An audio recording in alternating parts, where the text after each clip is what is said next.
You're listening to Captain John Doe, real aviation stories told anonymously. Let's get into it. Hello, everybody. Welcome back to another episode of the Captain John Doe podcast of Anonymous Aviation Stories. I'm Mindy. I'm Kevin. Thanks for having me today, Min. You're welcome. I'm glad that you can make it. You know, it's been tough these past couple days. You know, I'm just so busy at work, just flight instructing and then nothing, and then flight instructing and then nothing while you're up there in your office just working, selling planes, bragging, editing. You know, I've been so busy. Yeah, I'm jealous. I wish I just flew and then didn't fly and then flew and didn't fly. I'm tired.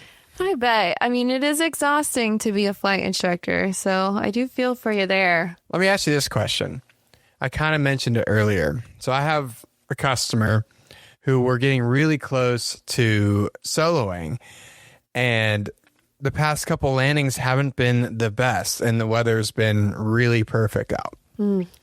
Today, Henderson is a 1-7 operation, so the wind was like 230 at 24 knots. Yeah. So not ideal, right? Yep. We come in for the last thing of the day, and he absolutely nails it. And I just didn't even know what to say. Just like, what world am I in? I think that's great news. I would be pretty ecstatic with that, right? I think so, too. That's what I said. I was like, my confidence in you is off the charts. Is your confidence in yourself now off the charts? Yeah. Hopefully now on the calm days can nail it with that big confidence boost. That's really great. But yeah, I just got back from a trip, a little 182 trip. Most of you guys know I'm an aircraft sales broker, so I help people buy and sell aircraft. And I sold a gorgeous 2022 182T, so G1000 NXI, all the fancy stuff. And I delivered it to the buyer as part of this deal. Now, I always get this question, do you have to be a pilot to be an aircraft broker? The answer is no. There's no requirement that you have to be a pilot, but most people are. I would stretch so far to say that, you know, some of the more talented brokers, at least on the GA piston owner flown side, are going to be pilots because they can walk the walk and talk the talk. And then sometimes I feel like I even have an extra little checkbox that I'm an aircraft owner and I understand more the maintenance side because of that, which I didn't have that knowledge prior to owning an aircraft. So that's been really huge, but it's always fun to get out there in the field, you know, boots on the ground. Let me just dumb that down for a second. Don't just gloss over the fact that not all aircraft brokers have to be pilots. Would you hire a mechanic who didn't have a mechanic license? Would you hire someone that is going to come out and fix your AC unit that didn't know what they were doing? Would you hire a chef that wasn't trained? Like, I understand that there's differences and there are jobs out there where you don't have to be qualified. But let's be clear, most realtors have purchased and bought homes, sold homes before. That's the key, right? So I don't know if I'm as passionate about them having to be a pilot. I think it makes a great broker, but my broker business is very transactional, very paperwork, business, specs, techie, and I don't have to fly as part of it. Obviously, that gives me a lot of knowledge and a lot of ways to build relationships with people. So it just like helps you build your book of business. So to answer your question, I don't know, but it does help. From an outsider perspective, like the market you live in. So you live in where owners I'm selling to pilots. Are the pilots. Yeah. When you pick up that phone and they say, hey, Mindy, tell me about this 182, and you're a non-pilot, I'm sure you can educate yourself enough to sound intelligent of it, but without being a pilot, it really hinders your ability to just like riff with the customer and talk about some of the things that you've experienced personally, especially in a 182. I mean, that's key. So someone calling a non-pilot broker might say, hey, tell me about the 182. And the non-pilot would say, oh, well, it flies 145 knots and it can go this far and it can hold 1,000 pounds and gives, rattle off the specs. But someone who's a pilot, such as myself and all of my colleagues at Lone Mountain Aircraft, are going to answer way differently. Way different. Which is, I own a 182. Let me tell you why I bought one. Or on this last delivery flight, I just sold one to a customer and I flew it to him because I love flying. And on that flight, that plane didn't have Sirius XM, which I have not flown in a plane without XM in a long time. And I was flying across the southern U.S. during the end of summer with lots of storms. But let me tell you how far FISB has come along. The ADSBN weather that's free, no subscription, has come such a long way. And I navigated around it perfectly. Would I still suggest someone getting XM? Yeah, absolutely. Because you get music and you get all the weather. Gives you a lot of great info. But now I get to tell someone, oh, this plane doesn't have XM, but I just flew one without XM and it was perfectly fine. I love it. Like, it's like, how do you make yourself impactful? Because in your job, it's tough, right? Like, you're competing with unlimited amount of brokers for the business because people who are in your industry, like your market, let me be clear, have a ton of options, right? Yeah. And you need to sell yourself to get the business. And by actively flying the airplanes that they're owning and operating is something that I would look for if I was a buyer or a seller. I mean, that's a good point. You're right. Because you don't have to be a pilot, the barrier to entry to being an aircraft broker is minimal. If you just decided you want to sell aircraft today, you're going to have a hard time without a powerful brand or company behind your name. If you're just Mr. Kevin Lindheim that just decided to sell airplanes today, you can do that. And people do. But it's going to be really tough to get people's buy-in and respect and credibility and their trust to buy and sell their airplanes. But being a pilot would give you one up. Working for a credible brokerage would give you another one up. Owning a plane would give you one up. So all those things added together. That right there, I think, is a huge deal. When you can just drop a subtle hint saying, yeah, my 182 does X and Y. Oh, wait. I'll be honest, I don't share that as much as I should. I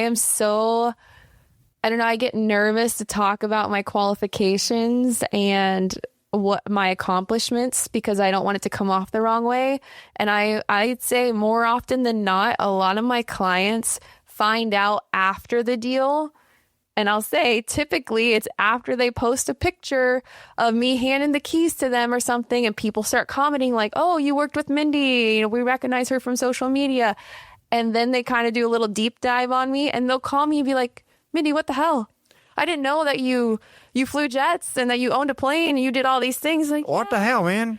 I know. I need to be better about credibility sharing. Matters. And I know that. Matters. And I get nervous to say it because like, how do you say all those things without coming off like a butthead? You just read the room. So like the only time I share that is when I get new students that are young and their parents are in the room with me, just grilling me nonstop of what am I going to do to keep their child safe, to keep their child engaged, to use their money appropriately. And that's where I kind of share a little bit of background. And I say that I'm an aircraft owner. Even though these parents usually don't understand the full scope of that, they understand that there's a lot of responsibility in that. Right. And that's kind of when I pull it out. So next time someone calls me and it's like, why should I list my plane with you? I should say, can I talk to your mom? Can I please talk to your mommy? Because I need to sell myself to her. And then she's going to call you and say, Kevin, you need to list your plane with Mindy. Well, if you need any hints, give me a call. So part of this adventure, we should say, led you to a very small town in Kentucky. Yeah. Think of this. I want you, Kevin, to think of the smallest town that you've ever been in. You have it? Yeah, right where we lived in Georgia. Okay, cut it in half. Cut it in half. Yeah. Oh, for reference, where we lived in Georgia, it took 25 miles to hit the first stoplight. Yeah. 25 miles. Pretty off the grid. So, yeah, cut it in half. That's how small this place was. So Mindy was, we were chatting on the phone while she was there because she got the day before. And I was asking her, what are you going to do for dinner? and there's a Cracker Barrel there. So in the parking lot In the of where parking I lot. was staying, So which is one of 2 restaurants in the whole town. So I did a little Yelp review to see if there's any other options. And when Subway comes up as the number 2 Yelp review in the town, you know you're in a little predicament. There's nothing there. To make things more difficult, I am annoyingly gluten-free.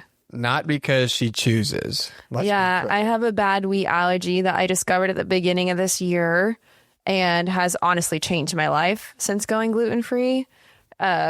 Physically, mentally, emotionally, everything is so much better that I have found that out. So I'm happy for it. I'm happy that I'm gluten-free, but it's really difficult when you're traveling across the country in small town USA and Kentucky. Do you imagine in this small town Kentucky that they've even heard of the phrase gluten-free? They are going to probably say dairy-free. That's what they're going to think. Yeah, they have no idea. Nothing against our Kentucky friends. Hey, we're not calling And shade. the 2 things that are there. Orlando doesn't have a lot of gluten-free options. Cracker Barrel, which is known for their biscuits and pancakes, and Subway, which is obviously a sandwich shop. It does not have gluten-free bread, if you're wondering. So it's difficult. And what I'm learning for anyone else who's gluten-free or is planning to be or wants to be, you got to bring your own stuff. Like I travel now with beef jerky sticks all in my bags. Whenever I'm traveling on a trip, I usually have this little lunchbox with me, like a little Tupperware, and I fill it with a bunch of gluten-free protein bars and beef jerky and nuts and anything. That way, if I have to miss a meal because there's nothing available for me, I'm going to get by somehow. I'm going to have at least something in my stomach. So It's a struggle, though. this is something we've been working on.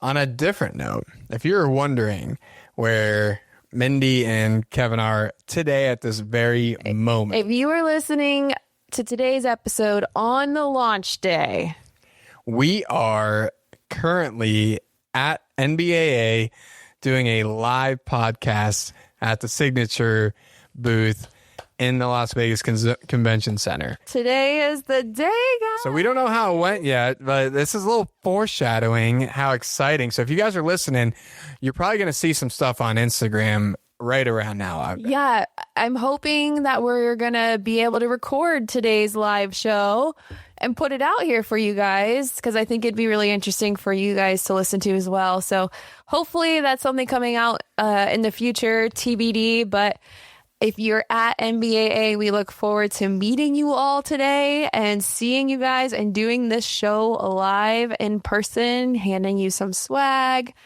And if you're not there, hopefully we will have this posting up sometime soon.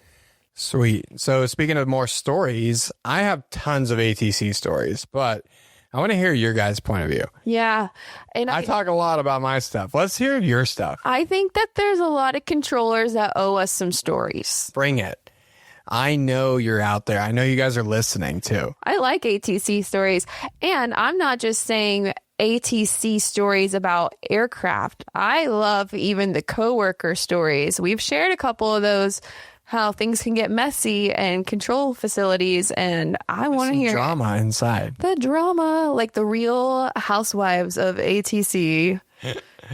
As Speaking of real housewives of ATC, speaking of, if you want me to hop into my first story, I mean, go ahead.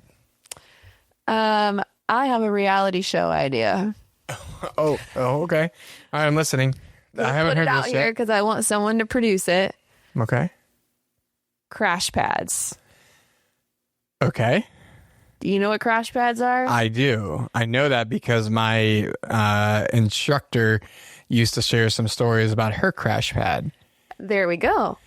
There needs to be a reality show about the craziest crash pads across America. So aren't there like a couple different types? Like you have like your own room / you have a bed that you bring sheets for that other people will sleep on when you're not there. Quick education for anyone listening. Crash pads are a term used primarily in the 121 airline world, where when you work for an airline and you don't live in where you're based at. So let's say, Kevin, let's say that you're based in Charlotte and you were living in Florida, but you need to have overnights in Charlotte so often that it's too expensive for a hotel, but not worth it for you to get a whole nother house there. What's the in between? A crash pad. And a crash pad is kind of like a hostel. Is that a good? I think that's the best way you can describe it. So yes, there's different types of crash pads. There's the more expensive side is, you have your own like dedicated room. Generally, it's going to be more like there's several beds in each room. So there might be bunk beds in the room. So you might have your own room, but it's always shared with another person. And then what's the worst one you can get? One with hot beds. Hot beds mean you're not even going back to the same bed. You're just walking in that place, and whatever bed is available, that's where you're sleeping. More like hotels, but less clean. Way less clean. So you want to put some cameras in this hostel with a bunch of low senior pilots and flight attendants. Flight attendants bring the drama. Honestly, I like it. Like, we've been watching a lot of shows lately that have like no production, where they just have cameras following, or just cameras that are watching what's going on, and I'm very entertained by it. Yeah. Like Destination X. I like that a lot right now. And there's no camera people in the whole thing. You're right. It's like surveillance. It's just surveillance. And I think that's what we could do. You know, we give us a little waiver saying, hey, you want to... Obviously, this would never work because all of these people would lose their jobs. Yeah, you can't do this, but great idea. The idea is great. I would love it. So I came across this thread online. I'm just going to read just a couple of crash pad stories. Okay. I have a couple. And the call to action was someone that said, hey, I had a pilot in a jump seat the other day who told us about the shenanigans that went on in crash pads. He said that partying was as common as flight attendants bringing guys back in the middle of the night. I never had the pleasure of staying in a crash pad, so I'm wondering if anyone has any good crash pad stories. So then there was several. I bet there were. Yeah, some of them I couldn't even bring on. I couldn't bring myself to read on the podcast. Oh, okay. Are you, really quick pause. Are you going to get a crash pad? Are you going to have to get a crash pad? There's a definite possibility, babe. You would need to get one that's pilots only, because from the thread, what I read is like, if there's flight attendants in the mix, guys or girls, there will be nasty drama. But generally, I read that if it's an all pilot crash pad, that it's pretty low key. Pilots have a lot to lose, right? So of course, there's going to be outliers there that don't care and do whatever they want to do. But generally, pilots are pretty straight and narrow, right? Yeah. I mean, let's cross that bridge, sweetheart, when it happens, okay? Well, from what I read, it sounds nasty. Let's hear what they are. I might need to like fork up some money for a hotel for you. Okay, here's the first one. I've got some absolutely nutty experiences crash padding just outside of IAH. Any pun intended there? Probably. Okay. IAH is Houston. This guy owned multiple houses in the same neighborhood. It was an amazing deal for $150 a month, plus the fact that he would pick us up in his Prius to go to and from the airport for free. The catch is he'd always bring his little dog with him, so there was hair everywhere, plus the guy was always barefoot.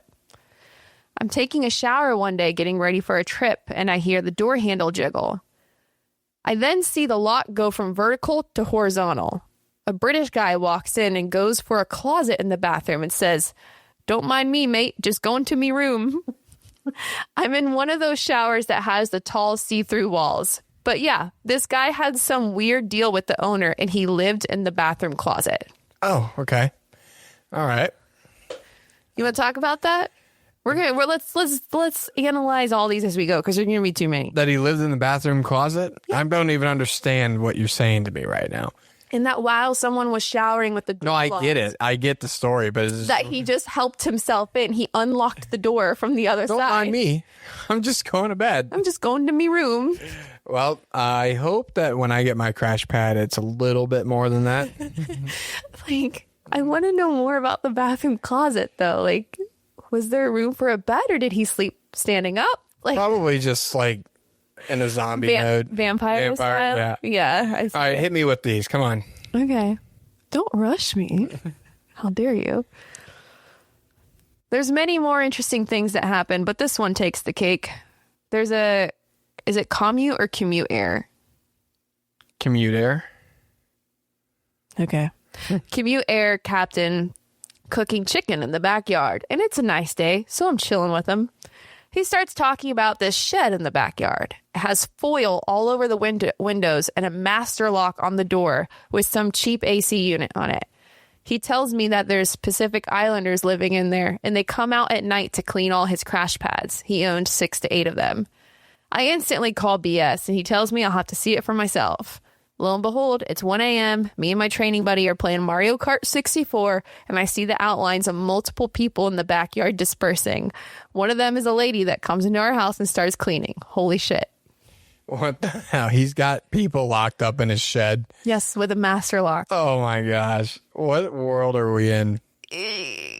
What business is this? Why are crash pads so weird? Also, what I learned is crash pad owners are disgusting people and usually terrible people.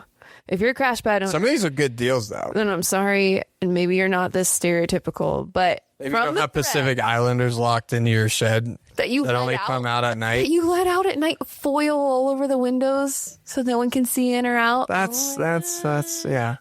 Okay. Oh my God. I don't know. It just said a master lock on the door. It didn't say if they were allowed to leave or not. Doesn't appear that way.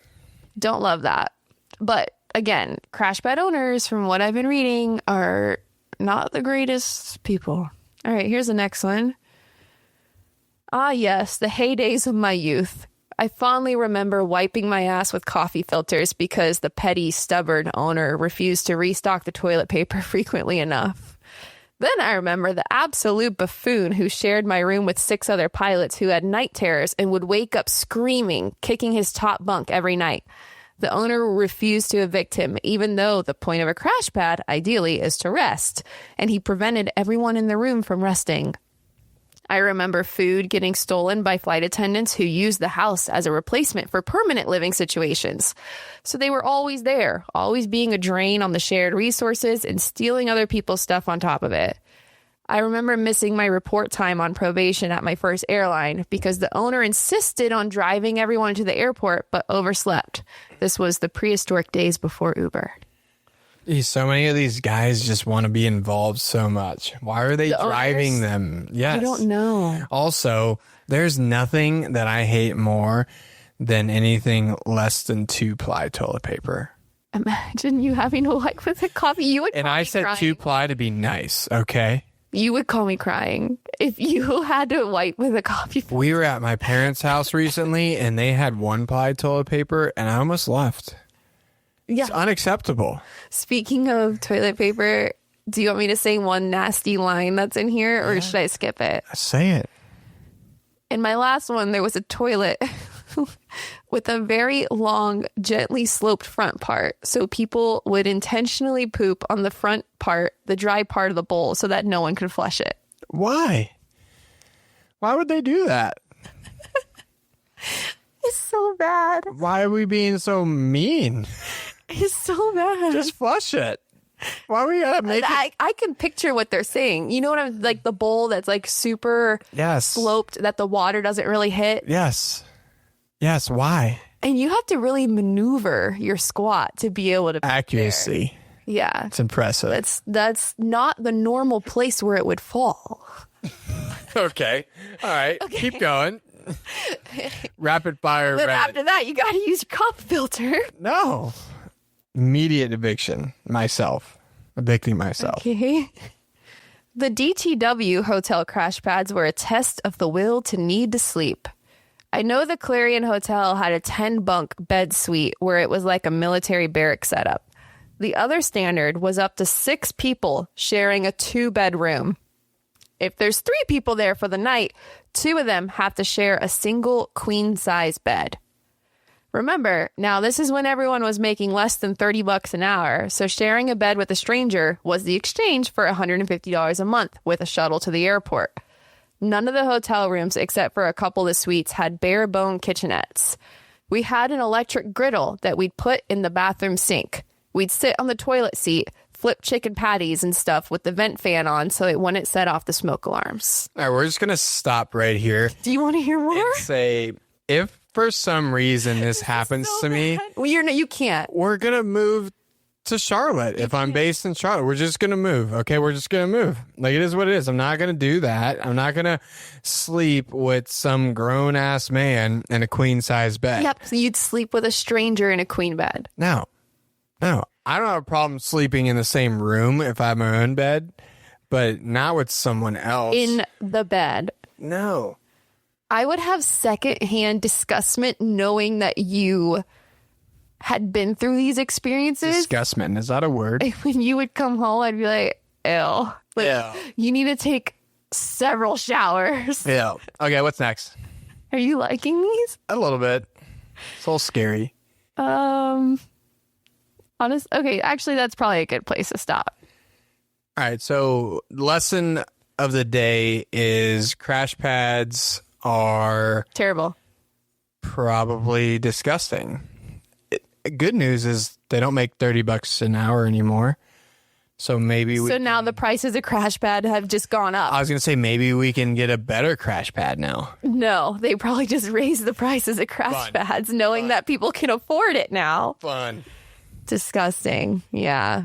Okay. Well, that was fun. Yeah, more crash pad stories. Send them in. CaptainJohnDoe.com. I definitely think there's going to be a lot more like raunchy ones than that. Like those were just like I don't even know what I want to hear. Just like the living conditions of that is just not ideal. And then obviously the Pacific Islanders, there's not. Why is there so many toilet stories in general? Why do you guys only send us toilet stories? Because they're funny.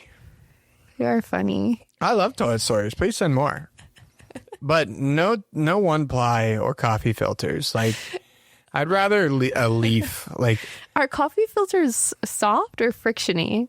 Why don't you go touch the coffee filter in the kitchen right now and find out? Our coffee filters they're called number 4s. They're very like cardboardy, I would say. We don't have the like traditional white ones that have the grooves, but I'd imagine they were talking about the white ones. Either way.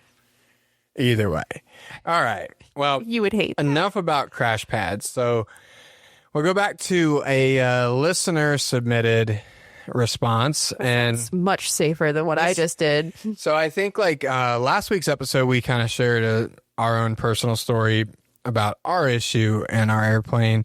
And I'm reading through a lot of these submissions, and we get a lot of similarities, like a lot of incidents that happen after maintenance. It doesn't even matter. Just oh shit moments in general. My story after yours is an after maintenance problem. So we're going to have some maintenance ones here. All right. So fire on board. In the 1980s, my friend started taking flying lessons. I spent many hours with him in his CFI flying many different planes and helicopters.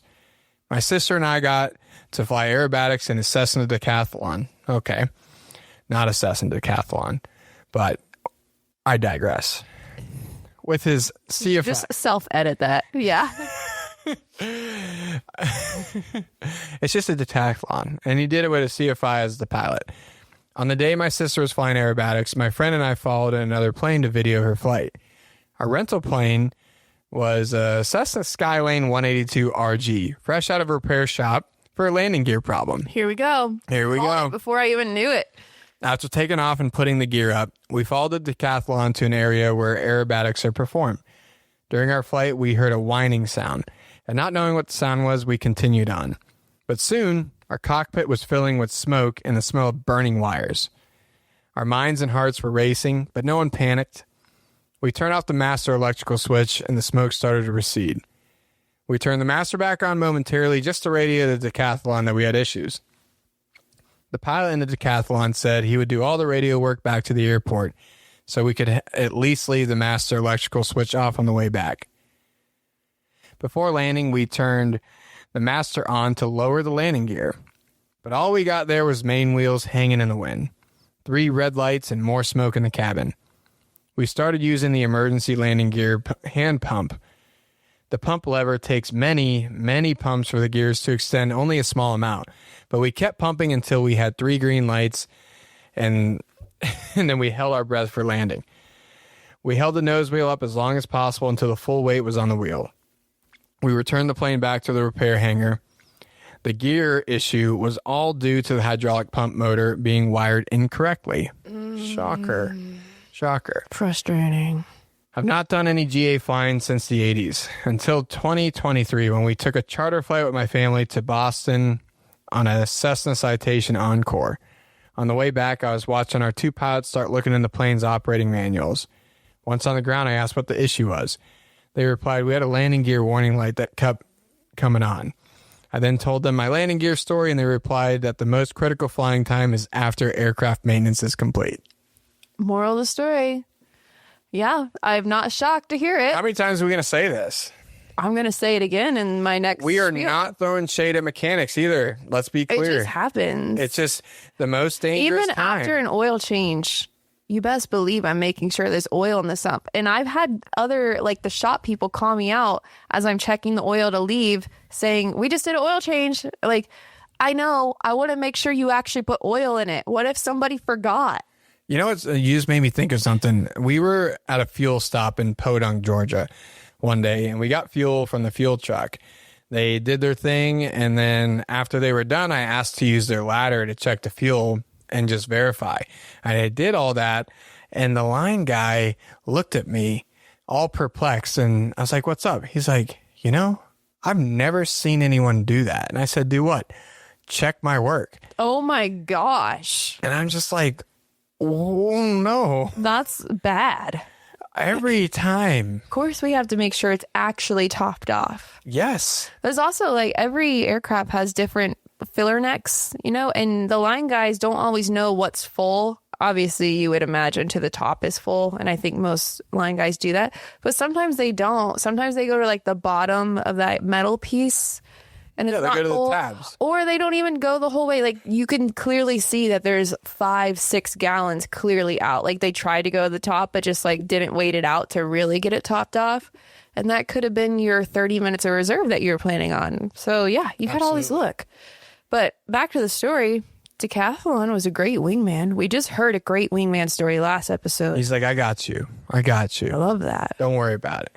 Just get hand pumped this time. By the way, when they were talking about hand pumping, I can't even imagine doing that. I've never had to even I was practice just about to ask you if you've ever practiced that. that. No. They didn't have you do that in your Diamond multi-engine training? Huh. I've done it several times, mostly in the Baron and Bonanza because I was a factory demo pilot on those. And I'm going to get it wrong because it's been ages, but I remember on the Bonanza, and I'm referencing the story how he said how many pumps it took. The Bonanza was set just behind the pilot and co-pilot seat towards the floorboard, and it was a little handle that you would bring open and then you would turn it. And I think it took something like 75 turns That's a lot. to get the gear down and locked. I could be wrong, but I believe in the Diamond, the gear will just swing freely. So I'm pretty sure in the POH it said just do some turns to get it to lock. So there was no pump. There was no extra anything. I don't think so. I haven't flown a Diamond in like I could be 8 or wrong. 9 It's years. been over a year, and I'm pretty sure that it just free fell on, and then you would just do some turns to get it to lock. That's not ideal. But yeah, these post-maintenance flights, man. Especially with landing gear. I would never want to come in and have to land on the belly. Like, you know you're going to be okay, but it just is so painful to have to do that. Obviously, extremely stressful because you want to do it the best way, the best possible to save as much of the plane as you can. And also, you don't want to catch on fire. That's a huge hazard. Probably a bigger hazard. Yeah, but like, as long as you do what you're meant to do as a pilot, you're going to generally be coming out pretty well from that. But you're going to destroy the plane, and that hurts everybody's heart. So would you turn the engine off, or would you leave it on? That's a great before question. touchdown? It's a great question. If it was a huge, big, long runway, That's a good point. I like that. you like where I'm going with Yeah, this? big runway. I like that. If it's a big runway and I'm on speed and on point, like I'm not like 3/4 of the way down the runway, you know, like I'm at proper spot, then I would consider turning the engine off. I like that. Yeah. Big, long runway. If it's not a big, long runway, there's no way I'm turning it off. No, because what if you need to go around? Yeah. What if you floated so far because you don't have the extra drag of gear and you ate up all the runway and you turn your engine off? Then you're in the field. Then you're going to get hurt. So yeah, it would just depend. But if I have a nice 10,000 foot big runway and I'm on speed and that thing's coming down, maybe at the last second I would. But I'm worried about saving myself more than I am the engine. Love it. All right, one last short one for you, just to roll off the back of post-maintenance scares, which, man, we can only say this so much, guys. Here we go. Flying a PA-31-350 on a cool morning with a few clouds around, just coming out of a major overhaul with 0 time engine and prop. Going to take her up and break in the engine. I took off, headed east for a quick 30-minute each way, and before we got about 15 out, things started happening. Radio failures and clouds are building up, so I turned back towards the field and followed the interstate back. I kept trying to radio and got nothing. Getting close to the field, and I put the first notch of flaps in, and upon spotting the field, lowered the gear and put another notch of flaps in. The plane suddenly tried to roll to the left, and my first thought was a split flap. So I really had to fight to keep her level and finally got her on the ground, and she was still wanting to go left on rollout. After shutdown, I found that the autopilot switch had been bumped and the plane was trying to go to the airport southwest of us. Yeah, so this actually wasn't a maintenance scare. It just happened to be getting out of maintenance, and this pilot accidentally bumped on autopilot and didn't realize it. That's my number one thing that I got out of being a factory demo pilot, was they really ingrained it in my head, and I think I have done this to you, is when there's a plane with autopilot, you check the scoreboard a bajillion times. A bajillion. As if you're obsessed with it. And the scoreboard is the display of the autopilot. So is it holding altitude? Are you flying a specific heading? Are you flying VNAV? Whatever it is, always check it. Always check that the plane is doing what you think it's doing all the time. Yeah. Even when it's off, because it might not be off. I was reading about this the other day about the scoreboard, and the way I started teaching it different now is not necessarily revolving around autopilot. I have it revolve around the flight director, because that is really what your scoreboard is showing you. It's showing what the flight director is doing. And I've seen my students' like eyes kind of open a little bit different, because they see the magenta, bar, and then they look up at the scoreboard, but they're not correlating that the flight director is actually the parameters. Right. And then you turn on the autopilot. And I think that's how I've been teaching it lately. And it's a huge deal. And I love when I just sit there and they engage heading and altitude, turn the AP on, and they go up, point up with their finger, headings on, autopilot's engaged, altitude's holding, 5,500. Yep. I'm like, oh my gosh. Read it out loud. And that all came from you. Yep. All of it. I am obsessed with autopilot scoreboards. I read them 1,000 times, because when are you generally going to utilize autopilot to its fullest extent? In IMC. IMC, right? And when you're IMC, every decision you make with where the airplane is going matters. If ATC tells you to fly 090 and you are on nav mode and you forgot to switch it to heading mode, you could be pointed towards a mountain and you're in the clouds. And here's a fun fact. You can practice it in a simulator for those of you training, or if you have access to a simulator, fly an ILS and don't turn the autopilot off and see what happens. It puts you right in the number. Right in the ground. Yep. Right in the ground. Which is reassuring, right? In a oh crap moment where you really need the help, you know it's going to get you to the runway. It will get you to the runway. It gets you the 1,000 footers. Obviously, that's beyond the legal limitations of using the autopilot, but you get to do whatever you need to do in emergency situations. So, anywho, well, that's all we got for you today. Just rolling back to these Pacific Islanders, if you guys see anything like that, please say something. Say something, call someone. That guy just said that he switched bases, you know. Maybe a phone call is warranted out of that. I know no one likes a tattletale, but let's not lock people up. We're not locking Pacific Islanders up that are going to do some house cleaning on the crash pads, okay? Yeah, so if you see something, say something. That's what the airport says, right? Right?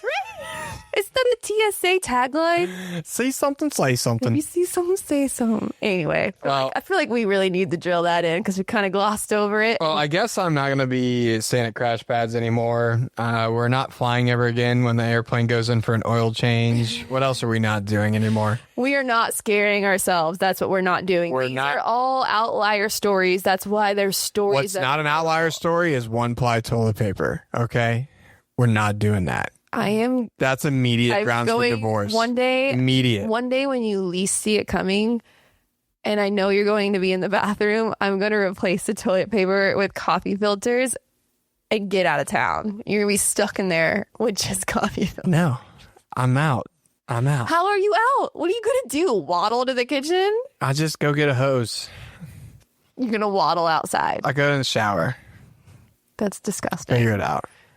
That's disgusting. Well, if you guys want to hear more of our one-ply coffee filter toilet paper stories, make sure you subscribe to the podcast. Please leave a review about how much you like hearing about, our poop stories, because apparently that's all we talk about. Why? Okay, you guys submitting stories. I love the toilet stories, but let's try something else. Well, I don't think I want to try anything else. I love it. All righty. Thanks for joining us, and we will see you guys on Wednesday. Bye. Thanks for flying with Captain John Doe. If you have a story to share, visit CaptainJohnDoe.com and stay anonymous. New episodes every Wednesday. Be sure to subscribe, leave a review, and tell your favorite crew members.